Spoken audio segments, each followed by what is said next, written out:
सबसे पहले इस वीडियो को लाइक करें और मजीद वीडियोस के लिए हमारा YouTube चैनल सब्सक्राइब करें और बेल आइकन पर क्लिक करें।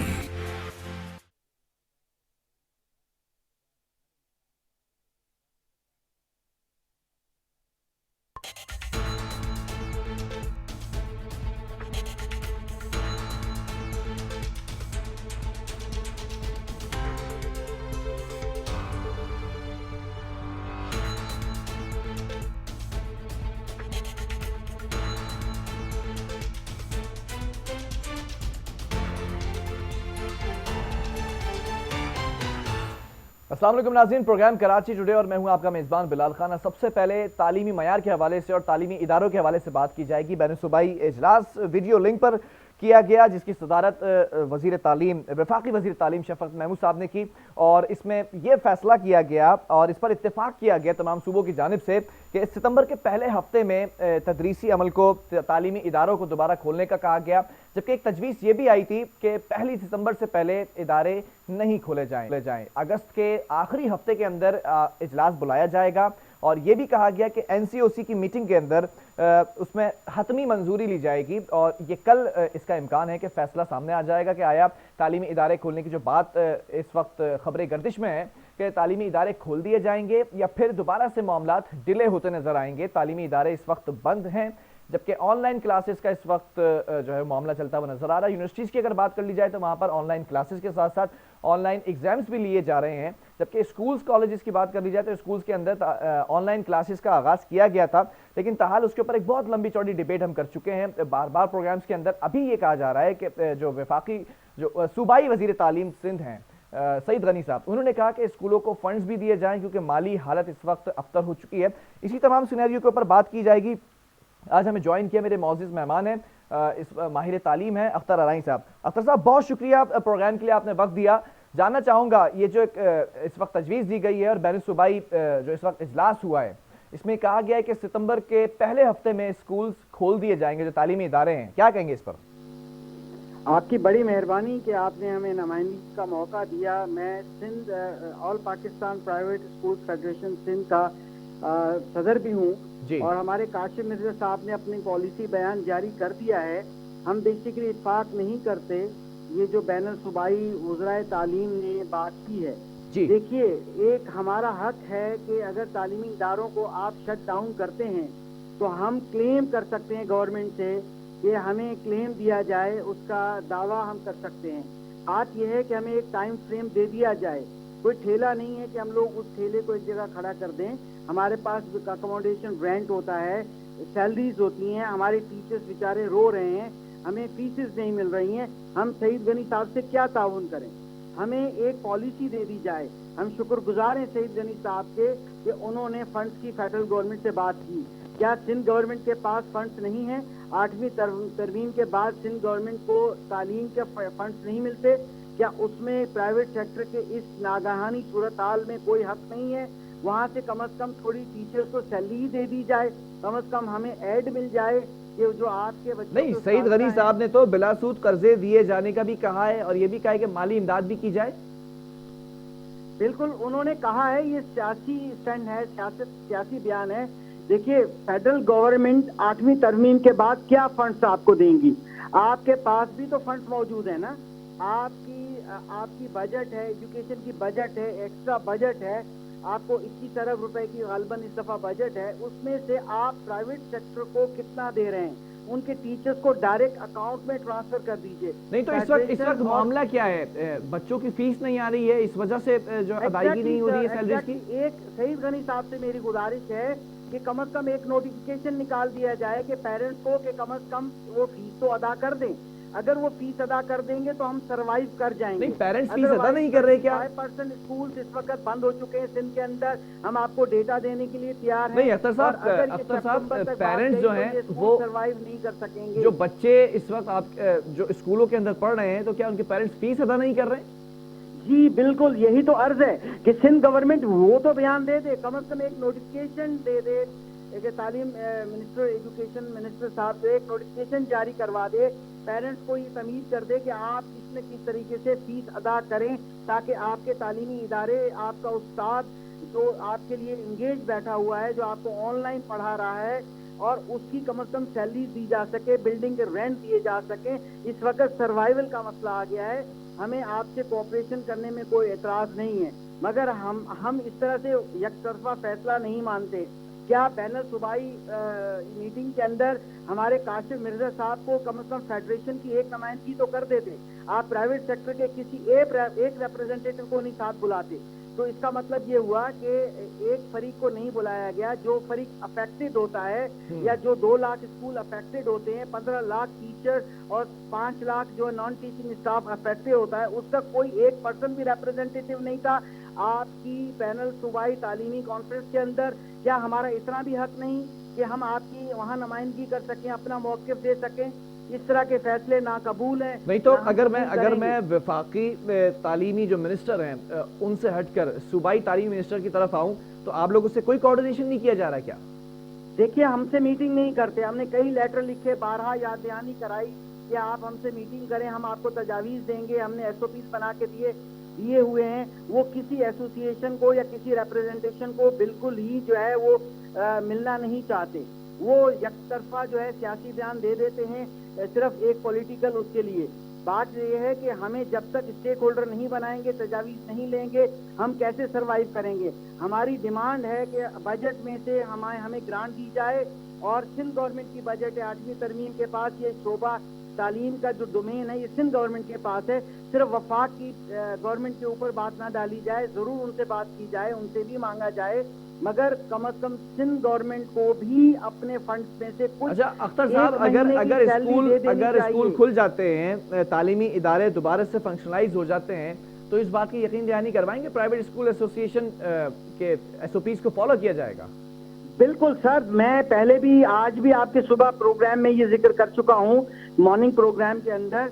बात यह है कि SOPs सिखाए जाते हैं बच्चों को। एडल्ट भी जो है अपने स्कूल में सीख कर आए थे।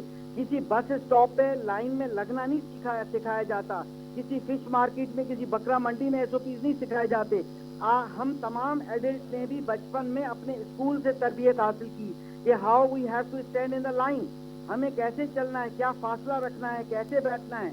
हमने तरबियत गाह है, आपको पता है कि तरबियत गाह में हाथ धोने के लिए जो सोप की कंज्यूमर इंडस्ट्रीज की फैक्ट्रीज की या प्रोडक्ट के लोग होते हैं, वो स्कूल में रिजू करते हैं और अपने सोप की वॉशिंग की टेक्निक सिखाते हैं और फिर प्रोडक्ट को प्रमोट करते हैं।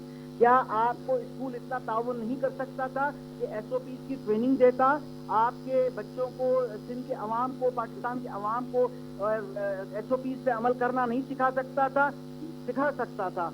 मगर बात यह है कि आप हकीकत से बिल्कुल मुख्तलिफ बात करते हैं। आपको सिर्फ सियासत कर रहे हैं, आप सिर्फ फेडरल। अच्छा मुझे एक बात भी बताएं अख्तर साहब, मेरी नॉलेज के मुताबिक तो फीस अदा करने का कहा गया है, फीस में तो कोई रियायत नहीं हुई ना? कहा था 2 महीने के लिए कहा था, अप्रैल और मई। ठीक है, उसमें मैं आपको डेटा दे सकता हूँ। हमारे पास हमारे पिस्मा प्राइवेट स्कूल मैनेजमेंट एसोसिएशन का भी डेटा मौजूद है, हमारी दूसरी एसोसिएशन के पास डेटा मौजूद है। 10% से लेके 25% या 26% तक स्कूल की फीसें अदा हुई हैं, जो 5,000 रुपए तक स्कूल हैं। असल मसला ही इन स्कूलों का है जो छोटे स्कूल हैं। बड़े स्कूलों का कोई मसला नहीं है, उनको 50% पेमेंट मिल जाती है, 60% मिल जाती है। वो वेल ऑफ लोग होते हैं, वो अदा कर देते हैं, उनके लिए प्रॉब्लम नहीं है। प्रॉब्लम उन 70% स्कूलों का मसला है जो 5,000 से कम फीस लेने वाले हैं, जो बहुत मास लेवल पर हैं, जो आपके लाखों बच्चों को पढ़ा रहे हैं। 7.5 करोड़ बच्चा आपका आउट ऑफ स्कूल है, उनको पढ़ा रहे हैं। बात यह है कि जब तक स्कूल सरवाइव नहीं होगा, अब तो हम टीचर बचाओ इस मुहिम चलाने वाले हैं कि टीचर को बचा लो, वरना लोग कानों को हाथ लगा रहे हैं कि हम टीचर नहीं बनेंगे, हम टीचिंग नहीं करेंगे। इस मुल्क में टीचर की ये सजा है। पहले रिस्पेक्ट खत्म कर दी गई, अब हमें फाकों की नौबत आ गई। अब हम कल को देखिएगा ये टीचर नहीं मिलेंगे, नायाब हो जाएंगे। हमारे मुल्क के अंदर जो है तालीम नायाब हो जाएगी। बाकी गवर्नमेंट की एजुकेशन का तो आपको पता ही है, 25A नहीं तो स्कूलों के पास अख्तर साहब, स्कूलों के पास क्या कोई फंड मौजूद नहीं है? माजी में तो देखा जाता था मुख्तलिफ एक्स्ट्रा करिकुलर एक्टिविटीज होती थी, उसकी मद में भी चार्जेस लिए जाते थे, पेरेंट्स भी काफी इसके ऊपर कंप्लेन करते रहे। मैं आपका सवाल नहीं समझा। अगर मैं ये कहना चाह रहा हूँ कि जो एक्स्ट्रा फीस से एक्स्ट्रा जो पैसे चार्ज किए जाते थे, या फिर कोई भी फंड ऐसा मौजूद नहीं है स्कूल के पास जो इस बुरे वक्त में टीचर्स की मदद की जा सके? सर देखिए, वो क्या होता है, थोड़ा स्पोर्ट्स का होता है जो कि 1% भी नहीं होता। ट्यूशन फीस मेजर फीस होती है, जो tuition mean to tute the child, mean सिर्फ सैलरीज के लिए या बिल्डिंग रेंट या यूटिलिटीज के लिए होती है। वो बाकी एक्स्ट्रा कभी कभार होती है तो वो उसमें खर्च हो जाती है, और एक्स्ट्रा इतना बड़ा अमाउंट होता ही नहीं है।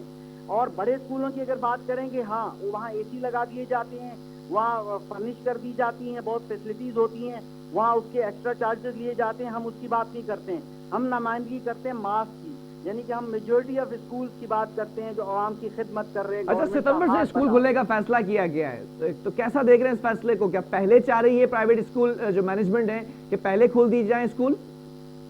बिल्कुल, SOPs के तहत खोले जा सकते हैं, जब ट्रांसपोर्ट खुल सकती है, जब बाकी तमाम, मैं किस किस का नाम लूं, मुख्तसरन टाइम है, कि तब सब कुछ खुल सकता है। क्या जहां पर SOPs की ट्रेनिंग दी जाती थी, आप लोग जो मिनिस्टर्स हैं, बड़े लोग हैं, ऑफिसर्स हैं, जिस भी फील्ड में है, आपको बचपन में उठना बैठना, लाइन में खड़ा होना सिखाना इन उस्तादा ने सिखाया था, स्कूलों ने सिखाया था। आप उन पर ट्रस्ट क्यों नहीं करते? जहाँ पर हाथ साबुन, अच्छा, अगर स्कूल खोल दिए जाते हैं और SOPs, अख्तर साहब, अगर स्कूल खोल दिए जाते हैं और SOPs फॉलो नहीं करवाए जाते, अगर कोई बच्चा मुतासिर होता है खुदा ना खासा कोरोना वायरस से, तो फिर जिम्मेदार कौन होगा? उसका खर्च कौन उठाएगा? देखिए, मुतासिर की जहां बात कर रहे हैं, बात यह है कि क्या मॉल्स में, क्या मार्केट में अभी फैमिलीज अपने बच्चों को नहीं लेके जाती?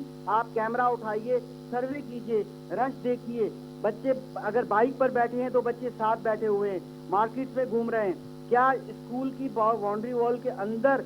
तो जाहिर है कि हम रखेंगे इंतजाम। डिस्ट्रिक्ट गवर्नमेंट है, सर एक जिम्मेदारी है, आप एक लुक आफ्टर करेंगी इस बात आप को। एक इंस्टीट्यूशन के तहत बात कर रहे हैं। अगर बच्चों को स्कूल भेजा जाता है रोजाना की बुनियाद पर और खुदा ना खासा SOPs को ना फॉलो कराया जा सका, जैसे कि आप खुद कोट कर रहे हैं, मॉल्स की मिसाल दे रहे हैं, बाजारों की मिसाल दे रहे हैं, दीगर जगहों की मिसाल दे रहे हैं, तो अगर स्कूलों के अंदर कोरोना वायरस फैलता है तो इसकी जिम्मेदारी उठाएगी private school association?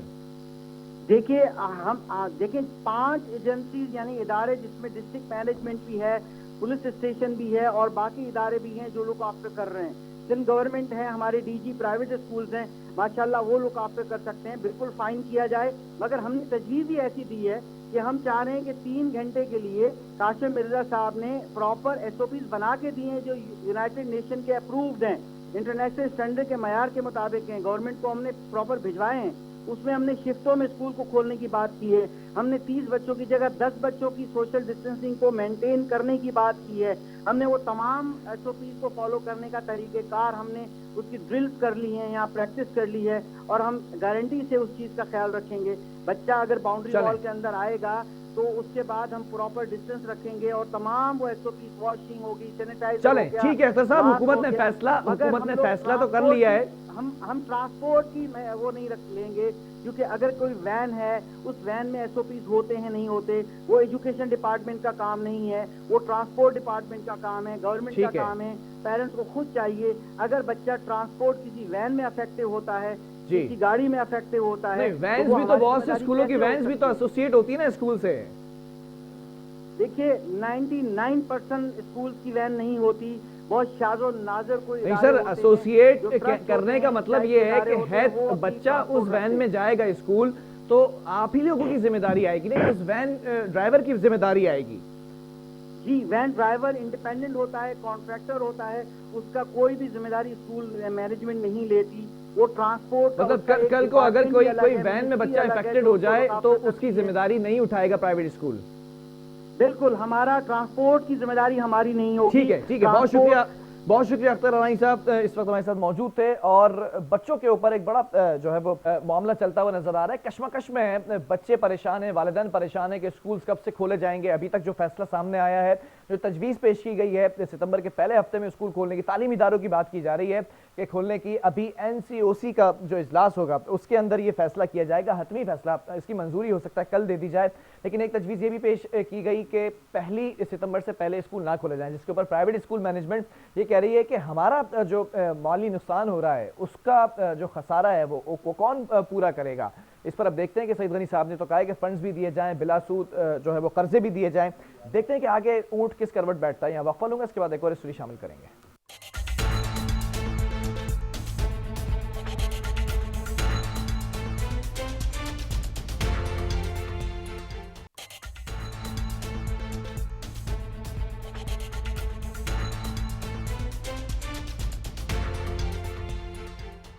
Welcome back नाज़रीन। बात कर लेते हैं कुछ दस्ती बम के हमले के हवाले से। सचल दस्ती बम हमले की इब्तिदाई रिपोर्ट भी तैयार कर ली गई। जो दस्ती बम हमला किया गया, कुछ मुमासलत बताई जा रही है और मुमासलत लियाकताबाद दस्ती बम हमले में भी जो चीज़ें इस्तेमाल की गई थी वो यही हमला बताया जा रहा है। कौन लोग इसके पीछे मौजूद हैं, कौन से अनासिर हैं, कौन सा ग्रुप मौजूद है, या फिर जैसे अभी हमने माजी में प्रोग्राम किए थे स्लीपर सेल के हवाले से, अब ये देखते हैं कि कराची का अमन दोबारा से बर्बाद किया जा रहा है। इस पर इब्तिदाई रिपोर्ट तो आ चुकी है, इसी पर बात करेंगे। स्टूडियो में मुझे ज्वाइन किया है हमारे नुमाइंदे ने सौलत जाफरी। सौलत, बहुत शुक्रिया ज्वाइन करने के लिए। जानना चाहूंगा ये दस्ती बम हमले की जो इब्तिदाई रिपोर्ट है ये क्या बता रही है? जी बिल्कुल बिलाल, मैं आपको बताऊं तो सचल का इलाका है जहां आज शाम के वक्त जो है वो दस्ती बम हमला हुआ। ये दस्ती बम हमला सचल के इलाके में एक बेकरी पर जो है वो किया गया। इस बेकरी का मालिक रिटायर्ड रेंजर्स एहलकार भी जो है वो बताया जाता था, जिसके बाद इब्तिदाई तौर पर जो है वो रेंजर्स एहलकार जो था वो ज़ख्मी हुआ था, जिसको तिबी इमदाद के लिए अस्पताल मुंतकिल किया गया, जहाँ दौरान इलाज वो ज़ख्मों की ताब ना लाते हुए दम तोड़ गया। वाज़ेह रहे कि इसमें जो दस्ती बम हमला किया गया है, इसमें जो दस्ती बम इस्तेमाल किया गया था ये वही दस्ती बम है जो कि लियाकताबाद के इलाके में जुम्मे के रोज़ जब प्रोग्राम चल रहा था पीटीआई की जानिब से, उस दौरान भी जो है ये दस्ती बम हमला उधर किया गया था। ये दोनों दस्ती बम जो है वो बीडीएस की जानिब से बताया जा रहा है कि इन दोनों में सेम बारूदी मवाद इस्तेमाल किया गया है और दोनों आपस में मुमासलत रखते हैं। और ये भी मैं आपको बता चलूँ कि दस्ती बम हमले जो है वो शहर के मुख्तलिफ इलाकों में भी किए गए थे, जिसमें सबसे पहले रेंजर्स की कई गाड़ियों को निशाना बनाया गया, उसके बाद एहसास प्रोग्राम को निशाना बनाया गया लियाकताबाद में, और आज जब रेंजर्स का रिटायर्ड एहलकार उसकी बेकरी को जो है वो निशाना बनाया गया है। वाज़ेह रहे गुज़िश्ता रात भी जो है वो अलासिफ के करीब फायरिंग करके असिस्टेंट कमिश्नर के साथ एक शख्स मौजूद था, उसको भी ज़ख्मी किया गया था, जबकि उनकी गाड़ी पर फायरिंग की गई थी। और आज सचल के इलाके में एक दस्ती बम हमला किया गया है। ज़िला ईस्ट के अंदर इस तरीके की वारदातें जो है वो मामूल बनती जा रही हैं, जबकि शहर कायद में जो दहशतगर्द हैं वो दंदनाते फिरते दिखाई दे रहे हैं। कानून नाफिज करने वाले इदारे हों, जिले में बहुत ज्यादा वारदातें होती नजर आ रही हैं, हमले भी होते नजर आ रहे हैं, तो पुलिस का मौक़िफ़ क्या, इन्वेस्टिगेशन कहां तक पहुंची है? जी बिल्कुल, पुलिस के अलावा काम से हमारी बात हुई तो उनका ये कहना था वाक़ये की मुकम्मल तफ्तीश की जा रही है, तमाम पहलुओं से वाक़ये की तफ्तीश की जा रही है, लेकिन कोई अहम अब तक जो है वो गिरफ्तारी अमल में होती दिखाई नहीं दी है, ना ही कोई अहम पेशरफ सामने आई है। पुलिस की जानिब से दावे तो किए जा रहे हैं कि हम मुल्ज़मान के जो है वो काफ़ी करीब तर पहुँच चुके हैं। अगर बात करें स्टॉक एक्सचेंज वाक़ये की, और अगर दूसरी जगह हम देखें कि शहर के मुख्तलिफ मकामात पे गुलिस्तान जौहर और इसके साथ साथ कायदाबाद के इलाकों में भी दस्ती बम हमले किए गए थे रेंजर्स के ऊपर, और उसके बाद एहसास प्रोग्राम के ऊपर भी दस्ती बम हमला किया गया। आज फिर एक और वाक़या हुआ है सचल के इलाके में, ये भी दस्ती बम हमले का वाक़या है। तसलसल के साथ रेंजर्स को दोबारा से टारगेट करना शुरू कर दिया गया है, और हमने देखा कि इंटीरियर सिंध के अंदर भी अभी गुज़िश्ता 2 हफ्ते पहले अगर बात कर लूँ तो मैं एक वाक़या हुआ था जिसके अंदर रेंजर्स एहलकारों को निशाना बनाया गया। अब यहाँ पर फिर एक रेंजर्स एहलकार को निशाना बनाया गया। तो ख़ास तौर पे खुसूसी ये जो हमला किया गया रेंजर्स को ही टारगेट किया जा रहा है, ये जैसे नॉर्मली जो इस तरह के हमले किए जा रहे हैं ये वैसा ही एक मामूली हमला था? देखिए, मैं आपको बताऊं, ये एक पूरी प्लानिंग के तहत जो है वो काम होता दिखाई दे रहा है। सचल का इलाका था, सचल के इलाके में आज ये वाक़या हुआ दस्ती बम हमले का। इसके साथ साथ जिस तरीके से गुज़िश्ता दिनों हमने देखा कि सबसे बड़ा एक दहशतगर्दी का वाक़या रोनुमा हुआ स्टॉक एक्सचेंज पर, जिसको 8 मिनट के अंदर कानून नाफिज करने वाले इदारों के जवानों ने जो है वो भरपूर मेहनत के बाद इसको ख़त्म कर दिया इस ऑपरेशन को। और दूसरी जगह मैं आपको बताऊं कि गुलिस्तान जौहर हो, कायदाबाद हो, वहाँ पे भी रेंजर्स को निशाना बनाया गया, लेकिन अब तक इन जो दहशतगर्दी के वाक़ये में मुलव्विस मुल्ज़मान हैं इनको गिरफ्तार नहीं किया गया है, ना ही कोई अहम पेशरफ्त अब तक कोई सामने आई है। बड़ी अलार्मिंग सिचुएशन है सौलत, क्योंकि कराची एक मेट्रोपॉलिटन हब है, इतना बड़ा शहर है, इतनी ज़्यादा आबादी वाला शहर, लेकिन इसमें जो इंटेलिजेंस इदारे हैं, ख़ास तौर पर जो यहाँ पर लोकल सतह पर सबसे ज़्यादा पुलिस के ऊपर सारी जिम्मेदारी जाती है, तो पुलिस के इंटेलिजेंस इदारे या पुलिस क्या कर रही है इस पर, क्योंकि ये बहुत बड़ा सवालिया निशान है। जी बिल्कुल, वाक़ये की तहकीकात, तमाम तर तहकीकात जो है वो सीटीडी के हाथ में दी गई थी। सीटीडी में ही वाक़ये के मुकदमात भी दर्ज हुए थे, लेकिन अब तक जो है वो सीटीडी की जाने से कोई ख़ास अहम पेशरफ जो है वो सामने आती दिखाई नहीं दे रही है। हुकाम से हमारी बात होती है तो उनका यही कहना होता है कि हम जो है वो वाक़ये की तफ्तीश कर रहे हैं, तमाम तर पहलुओं से तहकीकात भी जारी है, कई शवाहिद भी इकट्ठे किए गए हैं, लेकिन कोई मुल्ज़िम नहीं पकड़ा गया। हमारे इस शहर के अंदर CCTV कैमराज भी मौजूद हैं, कुछ इनके जो मुखबर भी मौजूद होता है। क्या इंटेलिजेंस जो वर्किंग कर रही है उसमें रुकावट आ रही है, कोई बैरियर आ रहा है, पुलिस का क्या मौक़िफ़ है इस पर? देखिए बिलाल, बैरियर तो कोई अभी इस वक्त जो है वो सामने नहीं आ रहा और ना ही कोई अहम इनको कोई क्लू मिलता हुआ दिखाई दे रहा है। इस वक्त अगर बात करें इंटेलिजेंस और इन्वेस्टिगेशन की, तो ना तो इन्वेस्टिगेशन काम आ रही है और ना ही इंटेलिजेंस, क्योंकि शहर में देखा जा रहा है कि भारी मिकदार में असलहा भी जो है वो इस्तेमाल किया जा रहा है, बारूदी मवाद भी इस्तेमाल किया जा रहा है। जबकि हमने ये देखा गया कि गुज़िश्ता कई बरस से जो है वो कई ऑपरेशन किए गए। इन ऑपरेशंस के दौरान ज़मीन के अंदर से गड़ा हुआ तमाम असलहा भी जो है वो निकाला गया, बारूदी मवाद भी निकाला गया, लेकिन उसके बावजूद शहर कायद में अब भी ग्रेनेड के हमले और इसके साथ साथ बारूदी मवाद के हमले जो है वो किए जा रहे हैं। तो सवालिया निशान ये है कि पुलिस कारकर्दगी पर, कानून नाफिज करने वाले इदारों की कारकर्दगी पर, कि शहर में इस वक्त असलहा आ कहां से रहा है, बारूदी मवाद आ कहां से रहा है। यही मेरा अगला सवाल था कि माजी में भी आप रिपोर्टिंग करते रहे, अभी भी आप ऑन फील्ड होते हैं, तो जराए क्या बता रहे हैं कि ये जो दस्ती बम हमला किया जा रहा है ये कोई नेटवर्क है, कोई ग्रोह है जो कराची के अमन को तबाह करने की कोशिश कर रहा है? देखिए बिलाल, ये दस्ती बम जो है वो रूसी साख्ता है और ये दस्ती बम जो है वो बाहर से बन के कराची में जो है वो आता है। इस तमाम सिनेरियो में सबसे अहम चीज़ ये है कि ये कराची में दाखिल कैसे हो रहा है, कराची में इसको लाने वाला कौन शख्स है, और अगरचे ये कराची में दाखिल हो रहा है तो सिक्योरिटी इदारे जो हैं वो जो बॉर्डर्स पर मौजूद हैं कराची के, वो लोग, उनकी कारकर्दगी क्या है, क्या वो लोग, उनके पास इतनी इंटेलिजेंस नहीं है कि कराची के अंदर कोई भी शख्स बारूदी मवाद लेके दाखिल हो जाता है या असलहे से भरी गाड़ी लेके दाखिल हो जाता है, और जो हमारे दीगर कानून नाफिज करने वाले इदारे हैं, पुलिस हो या दीगर कानून नाफिज करने वाले इदारे, वो उस वक्त क्या आंखें मूंद लेते हैं। जो कि गाड़ियां पुलिस के इदारे को हमेशा अप्रिशिएट करने की कोशिश की है, इनकी कारकर्दगी जो भी होती है उस पर उनको सराहता हूं, लेकिन बड़ी माजरत के साथ अगर आप इससे एग्री करें तो इस पर कमेंट चाहूंगा कि पुलिस की सरपरस्ती में भी बहुत से जराइम होते नजर आ रहे हैं। जो जराए बताते हैं, मनशियात का काम हो या फिर गुटके मावे का काम हो या फिर चोरी डकैती का काम हो या फिर आजकल एक काम बड़ा उरूज पर है, लैंड ग्रेबर्स जो हैं उनकी सरपरस्ती भी पुलिस कर रही है। सही है ये बात? देखें बिलाल, हमारी गुज़िश्ता रोज़ जो है वो हमारी बात हुई थी एडिशनल आईजी साहब गुलाम नबी मेमन साहब से, तो उनका ये कहना था कि मंशियात के ऊपर भरपूर काम हो रहा है और ये काम कराची के मुख्तलिफ इलाकों में होता दिखाई भी दे रहा है। पुलिस के अफसरान जो हैं वो अपनी पूरी जान लगाकर इलाकों से मंशियात का खात्मा करने में हम वक्त जो है वो कार्रवाई करते हुए दिखाई देते हैं। लेकिन मैं आपको ये बताता चलूँ कि पुलिस की जानिब से एक तरफ से कार्रवाई की जाती है तो दूसरी तरफ से मुल्ज़िमान दोबारा जो है वो अपने मंशियात के अड्डों को आबाद कर देते हैं और उन्हीं के इलाकों में दोबारा से मंशियात फरोशी का सिलसिला शुरू हो जाता है। अगर बात करें ज़िला वस्ती की तो वहाँ पर खमीसो गोट, न्यू कराची और बिलाल कॉलोनी के इलाके में इस वक्त भी जो है मंशियात के अड्डे चलाए जा रहे हैं। अगर बात करें ज़िला ईस्ट की तो इस वक्त PIB के इलाके में भी जो है वो मंशियात का अड्डा चलाया जा रहा है। अगर बात करें जमशेद क्वार्टर थाने की हुदूद की तो वहाँ पे भी जो है वो मंशियात के अड्डे चलाए जा रहे हैं। ज़िला साउथ की बात करें तो जैक्सन समेत दीगर इलाकों में भी जो है वो इस वक्त मंशियात फरोशी का सिलसिला जारी है। बहरहाल मंशियात का ये जो धंधा है इस वक्त चलता हुआ नजर आ रहा है, या लैंड ग्रेबर्स की बात कर लूँ या फिर मैं इस ग्रुप कर लूँ, तो बड़ा एक अलार्मिंग यहाँ पर सवाल छोड़कर जा रहा हूँ। और हमने एडिशनल आईजी साहब से भी इंटरव्यू जब किया था तो उसमें भी ये सवाल किया गया था, तो उनकी जानिब से कहा गया था कि हम कोशिश पूरी कर रहे हैं, लेकिन ये कोशिशें कैसी हैं जो बेसूर साबित हो रही हैं। बहरहाल ये वक्फा लूंगा, इसके बाद एक और स्टोरी पर बात करेंगे।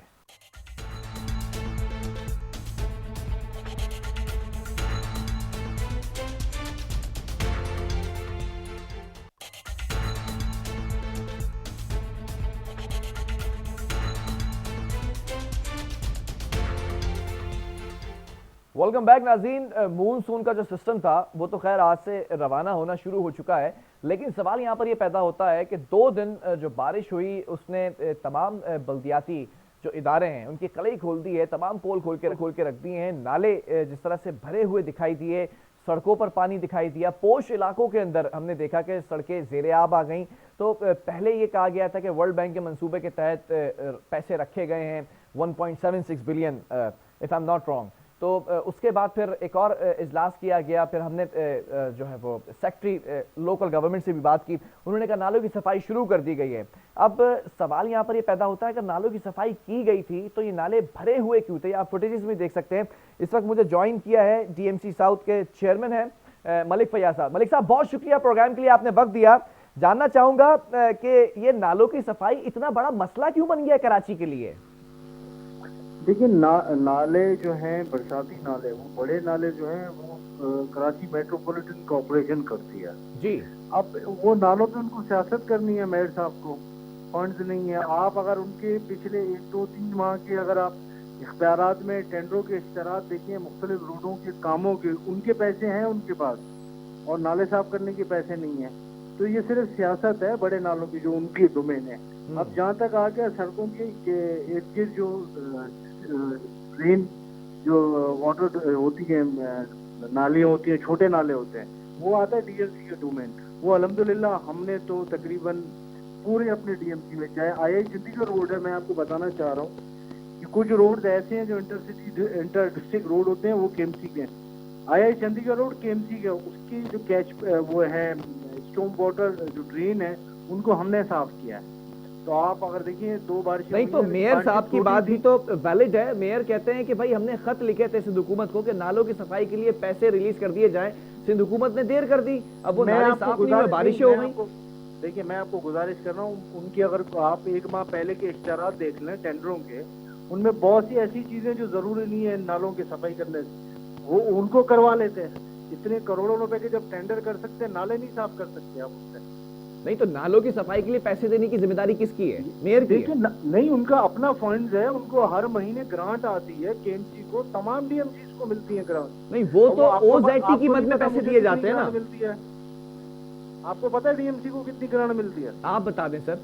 नहीं मैं जब आपको पता नहीं है तो आपको हर चीज हमारे अपने उसमें मौजूद है।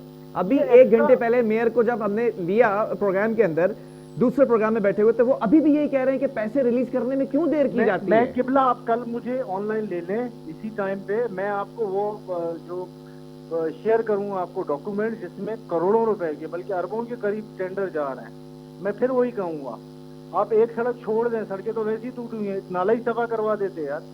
नहीं तो मुझे एक बात बताएं, मेयर ये इल्जाम लगा रहे हैं कि नालों के अंदर कचरा भरा हुआ है। अब कचरा उठाने की जिम्मेदारी किसकी है, नाले साफ करने की जिम्मेदारी किसकी है? पहले इसको सॉर्ट आउट कर लिया जाए। कितने पैसे दिए जाते, कितने नहीं जाते, वो बात का मामला है। जिम्मेदारी का तायुन तो होना चाहिए ना। आप बिल्कुल सही कह रहे हैं ना, कचरा उठाने की जिम्मेदारी डीएमसी की है, ठीक है। आप अपने नालों को कवर तो करें, आपने क्यों खुले छोड़े हुए नाले? अब आप देख लें लंडा बाजार का जो नाला है, जो केएमसी हेड ऑफिस बिल्डिंग के बिल्कुल सामने है, उसको डिमोलिश किए हुए 2 से 3 साल गुजर चुके हैं, उसकी दीवारें तक नहीं बना पाई ये लोग। नहीं तो मेयर साहब ये कह रहे हैं कि भाई रेवेन्यू जनरेट करने वाले इदारे तो सिंध हुकूमत ने लेके रखे हुए हैं। मेरे पास जो रेवेन्यू जनरेट करने के लिए उसमें कुछ ही चंद आते हैं जिसमें चार्ज पार्किंग है, उस चार्ज पार्किंग के ठेके से पूरा कराची तो नहीं मैं बना सकता। देखिए सिर्फ चार्ज पार्किंग नहीं और बेशुमार चीजें, बेशुमार फंड आते हैं इनको सैलरीज के अलावा, वो फंड में सेविंग होती है, डेवलपमेंट की है। मैं फिर वही अपनी बात दोहराऊंगा, मेरी समझ से बालातर है, करोड़ों रुपए के टेंडर कहाँ से हो रहे हैं जब सिर्फ करोड़ों पैसे नहीं मिल रहे? अरबों रुपए के टेंडर कैसे हो रहे हैं? नहीं तो जो करोड़ों अरबों रुपए के टेंडर्स हो रहे हैं, ठीक है, वो बात आपकी वैलिड है। मेरा क्वेश्चन अभी भी वही स्टिल है कि सिंध हुकूमत की जो जिम्मेदारी थी, क्या पैसे देर से रिलीज किए गए, इस वजह से नालों की सफाई नहीं हुई, या इसमें मेयर की बदनीयती थी? अब देखिए ये बात मेयर आपको बेहतर तरीके से बता सकते हैं कि फंड क्यों नहीं रिलीज हुए। मैं डीएमसी के हद तक मैं जवाब दे हूँ, जो आपने पूछा मैं तो अपने उस पे कि वो क्यों नहीं साफ कर पाए। अच्छा थोड़ा सा तवक्कुफ रखिएगा मलिक फैयाज साहब, मेयर साहब क्या कहते हैं वो भी सुना दें। फरहान जरा वो शॉर्ट चलाइएगा। हुकूमत सिंध ने अपने पास रखे हुए हैं, ये कराची कैसे चलाएगा? और वहां से जवाब ये आता है हुकूमत सिंध से कि हमने चार्ज पार्किंग दिया हुआ तो है केएमसी को, अब चार्ज पार्किंग के पैसे से कराची चलेगा? Betterment tax, commercialisation, property tax, motor vehicle tax, restaurants के जितने बने हुए वो उसका टैक्स, वो तो आपके पास आता है, कराची का ही टैक्स है। मलिक फैयाज साहब आपने बखूबी सुन लिया होगा ये जुमला जो मेयर साहब कह रहे हैं, जितने टैक्सेस गिनवाए वो तो सिंध हुकूमत के पास हैं, तो आप कैसे कह रहे हैं कि रेवेन्यू जनरेट करने के तमाम इदारे या ज्यादातर इदारे इनके पास हैं? अच्छा मेरी बात सुने, मुझे आप यकीन करें, मुझे उनकी आवाज सुनाई नहीं। उन्होंने क्या कहा, देखिए ये जो एक्ट आया है उसके बाद चीजें डिवॉल्व हुई हैं, स्कूल्स हमारे पास आए हैं, इनकी बहुत सी लाइबिलिटीज भी तो उतरी हैं इनसे। स्कूल पहले इनके पास थे, वो स्कूल डीएमसी के पास आ गए, प्राइमरी हेल्थ यूनिट इनके पास थे, वो डीएमसी के पास चले गए। तो बहुत सी और चीजें भी अगर रेवेन्यू जनरेशन एक सॉर्ट से नहीं है तो अखराजात वाले इदारे भी, जो व्हाइट एलिफेंट है वो भी तो लिए गए ना इनसे, वो भी तो डीएमसी को डिवॉल्व हुए हैं।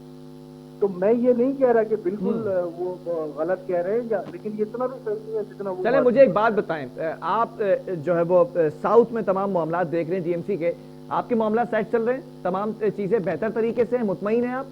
देखिए मैं बिल्कुल मुतमईन हूँ, लेकिन बहरहाल हम अब अपने आप को परफेक्ट नहीं कह सकते। 100% मैं भी नहीं हूँ, हमारे जो काम करने का अमल है मतलब मुझे एक बात थोड़ी सी समझाइएगा मलिक फयाज साहब, थोड़ा सा जो है वो टेक्निकल जो है यहाँ पे ग्लिच आया है। आप साउथ में बैठे हैं, आप कह रहे हैं कि ठीक है मामला बेहतर चल रहे हैं, सेंट्रल का चेयरमैन कहता है कि मामला सही नहीं चल रहे, कोरंगी का चेयरमैन कहता है कि हमारे मामला सही नहीं चल रहे, उनको क्या प्रॉब्लम हो सकती है जब आप बेहतर तरीके से मैनेज कर रहे हैं? यार उनसे प्रॉब्लम पूछे ना, उनको क्या प्रॉब्लम आ रही है। मुझे वो ये कहते हैं कि हमारे पास फंड्स की कमी है, आपको क्या एक्स्ट्रा फंड दिए जाते हैं? यार अब मैं आपको बताऊं ना, मैं उनसे आप एक प्रोग्राम करवा लो जी, आप अपना ले आना, आपको क्या ग्रांट मिलती है, आपका एक्सपेंडिचर क्या है, मुझे क्या ग्रांट मिलती है, मैं और डॉक्यूमेंट आपको दूंगा। ग्रांट जो हमें आती है हर मंथ जी, बाकायदा सिंध सरकार का एक लेटर होता है जिसमें हर डीएमसी के जो पैसे जाते हैं वो लिखे हुए होते हैं। ठीक है, उसके बाद हम तय कर लेंगे कि आपका खर्चा क्या है। नहीं ये तो जरूरी हो गया आपके स्टेटमेंट के बाद, एक कंपैरेटिव एनालिसिस होना चाहिए तमाम डीएमसी के चेयरमैन का, क्योंकि जब आप बेहतर तरीके से चला रहे हैं तो कौन से सुर्खाब के पर लगे हैं जो उनको नहीं मिल रहे हैं, वो नहीं चला पा रहे हैं। मैं ऑन द रिकॉर्ड आपको अभी कह रहा हूँ इस टीवी पे, मैं पाकिस्तान पीपल्स पार्टी का चेयरमैन हूँ। मुझे इस 4 साल दौर में जो as a chairman Peoples Party का होने अपना होते हुए जो एक्स्ट्रा ऑर्डिनरी मुझे इनको सपोर्ट करनी चाहिए थी, मेरी गवर्नमेंट ने मेरी नहीं की। मैं इस सेंस में कह रहा हूँ कि मुझे खामखी में कोई इतने पैसे दिए जाते कि भाई ये रोड तोड़ के दोबारा बना लो, अरबों रुपए का। नहीं मैंने तो जानबूझ के मलिक फयाज साहब ये सवाल नहीं किया कि ये थोड़ा सा जो है वो पर्सनल अटैक हो जाता पार्टी पर, मैंने पार्टी की तो एफिलिएशन बताई नहीं आपकी, इसीलिए मैं इसीलिए बार बार ये सवाल कर रहा हूँ कि आप कैसे मैनेज कर रहे हैं कि डीएमसी सेंट्रल का जो चेयरमैन है वो मैनेज नहीं कर पा रहा है, दूसरे कोरंगी का चेयरमैन मैनेज नहीं कर पा रहा। ऑन एयर आपको स्टेटमेंट दे रहा हूँ। हमारे डीएमसी बनने से पहले लियारी डेवलपमेंट पैकेज था, प्रोग्राम चल रहा था, उसमें अरबों रुपए थे। हम जब आए वो प्रोग्राम बंद हो गया। अगर वो होता आज लियारी को जो हम कहते हैं, मैं पेरिस बना के आपको, साउथ को पेरिस बना के आपको दिखा देता। लेकिन अल्हम्दुलिल्लाह अभी भी अगर आप साउथ चले जाएं, मैं नहीं कहता पानी नहीं है सड़कों पे, लेकिन ऐसी सूरत हाल नहीं है कि कोई क्या कि भाई डूब गए। हमारा लियारी बिल्कुल नशीबी इलाका है, आप आ जाए लियारी में, सड़कें जरूर आपको टूटी हुई मिलेंगी, कुछ आप गलियां आके देख लें, पेवर ब्लॉक्स लगे हुए हैं, पानी खड़ा होता है बारिश के बाद फिर निकल जाता है। मतलब मैं ये समझ लूं कि दीगर जो चेयरमैन हैं वो बेहतरीन तरीके से काम नहीं करते, वहां कहीं बदनीयती है, या मेयर की अगर आपने बात की तो मेयर की जो है वो बदनीयती जाहिर हो रही है इसमें, पॉलिटिक्स है। ठीक है, बहुत शुक्रिया मलिक फयाज साहब, आपने प्रोग्राम के लिए वक्त दिया। नाज़रीन यहाँ पर थोड़ी सी बात क्लियर कर वाज़ेह हो चुकी है, पार्टी पीपल्स पार्टी से एफिलिएशन मलिक फयाज साहब ने बताई कि भाई ठीक है मेरी यहाँ पर जो है वो एफिलिएशन है, लेकिन ये नहीं है कि मुझे एक्स्ट्रा फंड दिए जाते हैं। अब सवाल यहाँ पर ये पैदा होता है कि अगर डीएमसी साउथ का चेयरमैन बेहतर तरीके से मामला चला रहा है, खुद ऑन रिकॉर्ड बात कर रहे हैं कि कचरे का मसला नहीं है, नालों की सफाई का मसला नहीं है, दीगर मामला का मसला नहीं है, वही फंड दिए जा रहे हैं, तो सेंट्रल के चेयरमैन या दीगर जो चेयरमैन हैं वो क्यों इस बात का रोना डालकर बैठे हैं कि हमें फंड्स नहीं मिल रहे? इसके ऊपर एक कंपैरेटिव एनालिसिस होना चाहिए, कंपैरिजन होना चाहिए तमाम चेयरमैन को बिठा करके, आपको कितनी ग्रांट दी जाती है, कितना फंड आप यूटिलाइज करते हैं और आपके डिस्ट्रिक्ट के अंदर क्या क्या मसाइल हैं। बहरहाल यहाँ पर नाज़रीन प्रोग्राम का वक्त खत्म हुआ, आप सबके फीडबैक का मैं मुंतज़िर हूँ, आपने अपना फीडबैक मुझे जरूर पहुंचाना है। जब तक के लिए बिलाल खान और मेरी पूरी टीम को दीजिए इजाजत, अल्लाह हाफिज।